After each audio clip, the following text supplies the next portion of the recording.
My name is Skip Sims, Senior Vice President of Ann Arbor Spark. I also am the managing member of the Michigan Angel Fund and member of the Michigan Angel Community. It Takes Money is a series of podcasts featuring angel investors and experts who offer insight on how to invest in startups. In these podcasts, we'll discuss the many aspects of angel investing and why they're choosing to invest in Michigan. We're at the Ross School of Business at the University of Michigan, and we are talking with Karen Rands, who is the founder of the National Network of Angel Investors. You ran an angel group in Atlanta, I believe? Yes, for many Still years. Still do? Yes, well, this is the National Network of Angel Investors is sort of a morph. It's like the next gen of the original. It's really more for folks that are across the country that are interested in getting involved in angel investing and don't necessarily have a home of a structured group to be a part of. Okay. And Karen is also an author. So before I forget it, let's plug her book, Inside Secrets to Angel Investing. Wow, that looks kind of daunting. There's a step-by-step in every chapter on what to do next. It's a how-to book. It's a how-to book. It is good. very much a basic primer of how to, why should you, and then if it's appropriate for you based on your risk tolerance, and then how to go about doing that based on your risk tolerance. Excellent, because that's what we're about. We at Ann Arbor Spark, one of the things we're doing is encouraging high net worth households to start angel investing if they haven't already. It's a legitimate asset class, should be part of a person's portfolio. And, we're two peas in the pod. Yeah, there we go. Singing to my tune there, my choir. So I'm going to turn you loose because they hear from me all the time. Yeah. I'm pushing it. Let's get another opinion.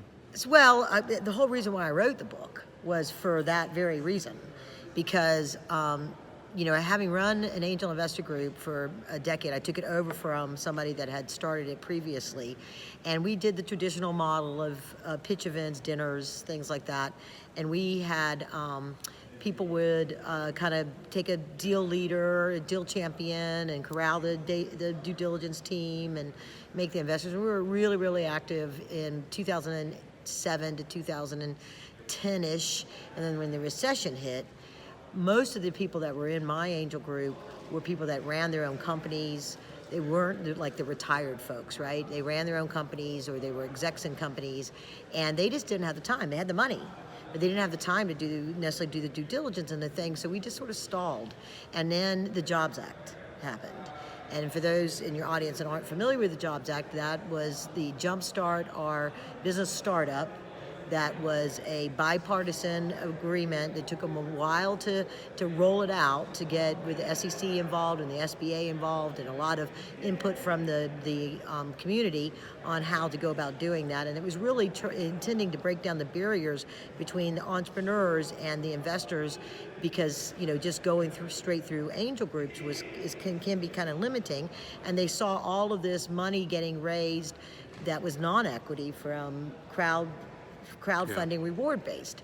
And so, but it was also twofold. The other side of the coin is a lot of people had seen their retirements drop that were just in the stock market. Their retirement that they had been counting on that was based on real estate investment just collapsed with the collapse of the real estate market. And they saw that there was, you think about our drone technology, smartwatches, 3D printers, all of that stuff came out of reward-based crowdfunding. All of those, their next round of finance was VCs. So it completely bypassed the angels, but all those millions of people that put money in them never benefited from those technologies moving forward. And so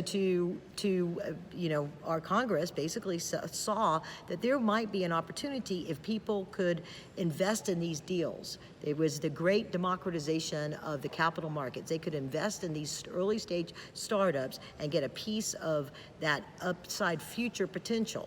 What they didn't do was tell people how to go about doing it, right? And so I realized that there was an opportunity to dust off what I had used to rebuild my angel group before, after the .com, and bring out something that was a real a step-by-step guide to how do you invest for passive income. Because I believe in my heart of hearts that investing in entrepreneurism is the second greatest way to create wealth. The first greatest way to create wealth is being the entrepreneur Do it to yourself. start with, right? Yeah. And so you don't have to assume all the risk of being an entrepreneur all the time, all of that. If you're just one of those people that find the passion of an entrepreneur that you believe in, and you have a roadmap of how the check boxes to do, then you can invest in them.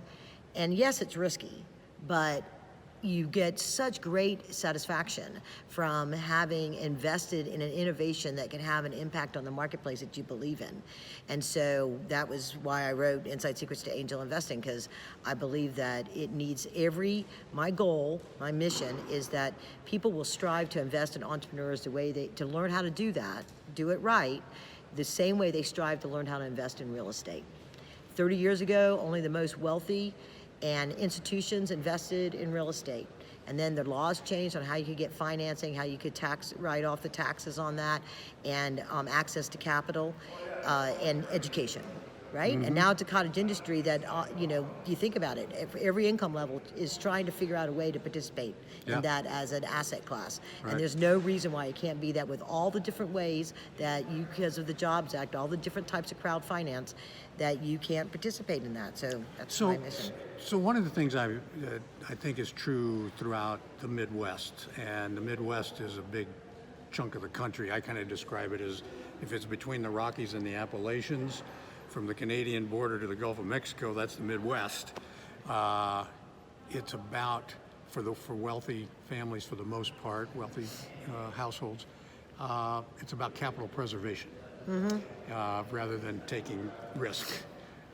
Yet, taking that kind of risk can also be extremely rewarding financially. And so tell us about that. Yes, okay, so, the thing that the traditional angel investors that have always been part of these groups that always did very, very early stage, seed stage capital, there's a different mindset that they look at opportunities. And so because they are looking for the lowest value with the greatest gain potential, right? So that's one kind of path of it. So when you go through an analysis of what's your risk tolerance thing, what industries do you know, things like that, and you come to realize that there's a lot of other different ways that you can play in helping grow the economy around you with jobs, because that's where all the jobs come from. Yep. So like one of the ways, there's a story in my book I call The Making of a Compassionate Capitalist, because that's what I call this, compassion. You're not just about making money, buying and selling that you do on stocks and real estate. It's the compassion side, because you're investing in innovation that may not be all the way there. And they start out with bridge financing. Right? So you can participate in helping some of these early stage companies that can't qualify for bank loans because they got the big order, and it's not quite as risky as pure equity, but you can make a bigger return than you can on your rental income, or a bigger return than you can on the stock market by being the bank for some of these entrepreneurs, and it's anchored in the collateral of the orders, or anchored in something along those lines that you're helping them. The second way that sometimes they can participate is at the little bit later stage. There's a whole plethora of companies that have been invested by angel investors that have really great potential, and for whatever reason, they miss the VC boat. And until they get to about 10 million in revenue, and really more like 15 million in revenue, they're really not a candidate for private equity funds. Right. And so there's this giant gap of companies, I call it the capital abyss, that they raised a couple $1 million early on, they brought out a product, they've got another product they want to bring out, they've got more that they want to bring out, they want to do, but they're just sort of stuck growing organically because they're too far along for traditional angel groups, or they kind of got angels go, well, you didn't do much, I'm not really sure, I like this guy that's still at a $2 million valuation, right? And so there's a great opportunity to participate in those kinds of companies that have a proven business model, they're cash flow positive, they've got a customer base, and they want to expand, and they can't. My next book is going to be how to get capital when the angel investors, VCs, private equity funds, and banks say no. And so, that's Wow, through. what's left? Yeah, well, it's the crowd. 506C and Reg A Plus are a good way for people that have that are normal stock market investors and understand how to read balance sheets and all that kind of stuff can look for those kind of I companies. think those kind of companies too, those fit into the angel model as well, because, excuse me, those angels that don't want to take that much risk at the seed stage like to see companies though that do have revenue, and that you said, and I'm going to challenge you a bit, just probably for clarification though, they miss the VC boat. I think an awful lot of companies don't meet VC criteria. Therefore, they're never going to get venture capital, not because their business isn't good, not because it's not profitable, not because it can't scale. They just don't fit the VC model. Right. No, I agree with that. Okay. I agree with that. There's less money that in the general marketplace. There is more money from angels. Mm-hmm. And I forget exactly the numbers, but it seems like it's about 3x more money that comes from angel groups than it is from VCs. When you look at the, Venture Capital Research Institute of New Hampshire? Anyway, Right. They Venture do. Center, They do a lot Center of that for Venture research Capital, and right. stuff, Yep. and it's always been amazing to me because you hear the name. There's big dollars in that, but at a grassroots level, it's all out there on the angel side, and there's a lot of different kind of angel groups and ad hoc ones. So there's that piece of it, and they just either it's timing, it's the wrong industry, they've already invested in something else, it's just location, it's just there's all kinds of factors, and particularly during the recession when you got the ebb and flow of capital that comes in and out of VCs, there may not be as much as there is now. Interesting side note to that very point. During that recession, it was interesting how I think angels invest annually about $25 billion a year. And even through the recession, so if you go back and you look at 2000 to 2017, 18, whatever the most recent data is, the angel at 26 billion has been fairly consistent right through, whereas the venture capital is very much, sure. Up I think and it's down, up right now. It's year probably to is. year. What's It sitting is in up. funds is probably more than what's out there in the angel things. Yeah, VC in terms of dollars, but the angels are still funding far more companies, like 10 times as many companies. Right. Yeah, and the other way to the risk question.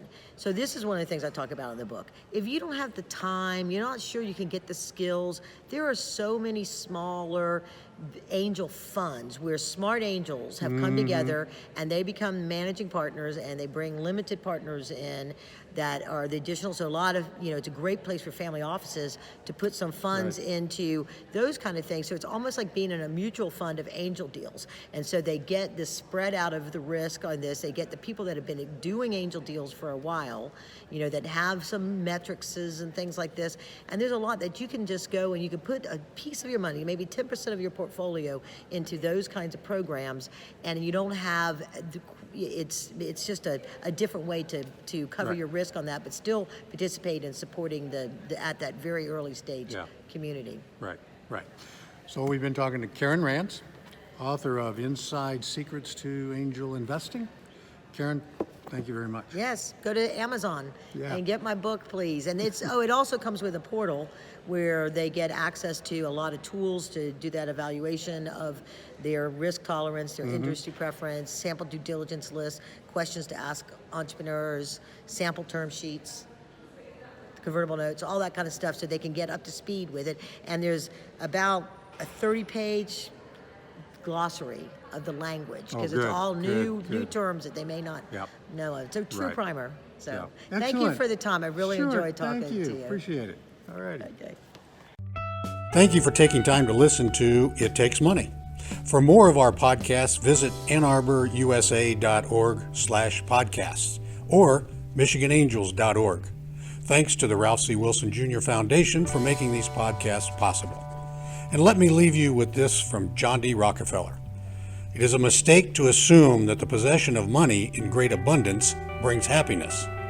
Pleasure comes not from the possession of money, but from the ability to do things for others, which brings satisfaction.